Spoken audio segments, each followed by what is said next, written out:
ಇವತ್ತು ನಾವು ನೀವು ಎಲ್ಲ ಸೇರಿರುವಂಥದ್ದು ರಾಷ್ಟ್ರಕವಿ ಕುವೆಂಪು ಅವರ ನಿವಾಸವನ್ನು ರಾಷ್ಟ್ರೀಯ ಸ್ಮಾರಕವನ್ನಾಗಿ ಇಷ್ಟರೊಳಗಡೆ ನಮ್ಮನ್ನು ಆಳಿದಂಥ ಎಲ್ಲ ಸರ್ಕಾರಗಳು ಜವಾಬ್ದಾರಿ ಸ್ಥಾನದಲ್ಲಿದ್ದು ಅವರು ಸ್ಮಾರಕ ಮಾಡಿದರೆ ನಾವು ನೀವು ಎಲ್ಲ ಇಲ್ಲಿ ಒಟ್ಟುಗೂಡಕ್ಕೆ ಸಾಧ್ಯ ಆಗುತ್ತೆ.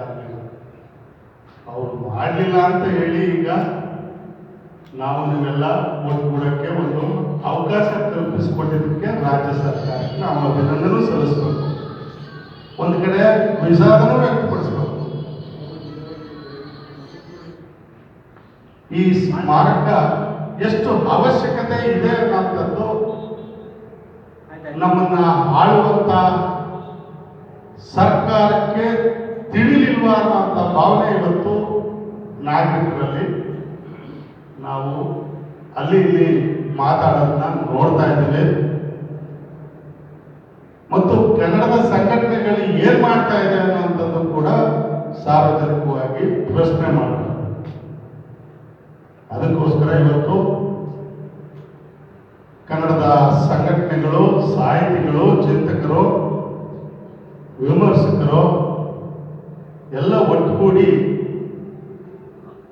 ಕುವೆಂಪು ನಿವಾಸವನ್ನ ರಾಷ್ಟ್ರೀಯ ಸ್ಮಾರಕವನ್ನಾಗಿ ಮಾಡಬೇಕು ಅನ್ನೋಂಥ ಒತ್ತಾಯಕ್ಕಾಗಿ ನಾವು ಇಲ್ಲಿ ಸೇರಿದ್ದೀವಿ.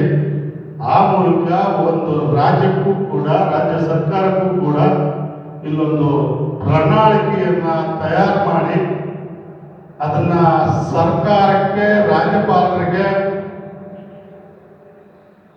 ಮತ್ತು ಜಿಲ್ಲಾ ಉಸ್ತುವಾರಿ ಸಚಿವರಿಗೆ, ರಾಜ್ಯದ ಚುಕ್ಕಾಣಿ ಹಿಡಿದಿರುವಂತಹ ಮುಖ್ಯಮಂತ್ರಿಗಳಿಗೆ ಮನವಿ ಸಲ್ಲಿಸುವ ಮೂಲಕ ಅತಿ ಶೀಘ್ರವಾಗಿ, ಅತಿ ಶೀಘ್ರ ಅಂತಂದ್ರೆ ನಿಮಗೆ ವರ್ಷಾನುಗಟ್ಟಲೆ ಅಲ್ಲ, ಒಂದ್ 2-3 ತಿಂಗಳೊಳಗಡೆ ಏನು ಉದಯರವಿ ಕುವೆಂಪು ನಿವಾಸವನ್ನ ರಾಷ್ಟ್ರೀಯ ಸ್ಮಾರಕಗೊಳಿಸೋದಕ್ಕೆ 3 ತಿಂಗಳೊಳಗಡೆ ಆಗಲೇಬೇಕು ಅನ್ನೋಂಥ ಒತ್ತಾಯದೊಂದಿಗೆ ಬೀದಿಗಿಳಿಯದೆ ಸ್ಮಾರಕ ಹಾಗೆ ಅನ್ನಂತ ಆಸೆಯನ್ನ ಇಟ್ಕೊಂಡು ಆ ಆಶಯಕ್ಕೆ ಧಕ್ಕೆ ಬಾರದೆ ರಾಜ್ಯ ಸರ್ಕಾರ ಸ್ಮಾರಕವನ್ನ ಘೋಷಣೆ ಮಾಡಲಿ ಅಂತ ಈ ಸಭೆಯ ಮೂಲಕ ಒತ್ತಾಯವನ್ನ ಮಾಡ್ತಾ, ಈ ಸಭೆಗೆ ಆಗಮಿಸಿರುವಂತ ಹಿರಿಯರು, ಕುವೆಂಪು ಸ್ನೇಹಿತರು ಆದಂತ ಸಿ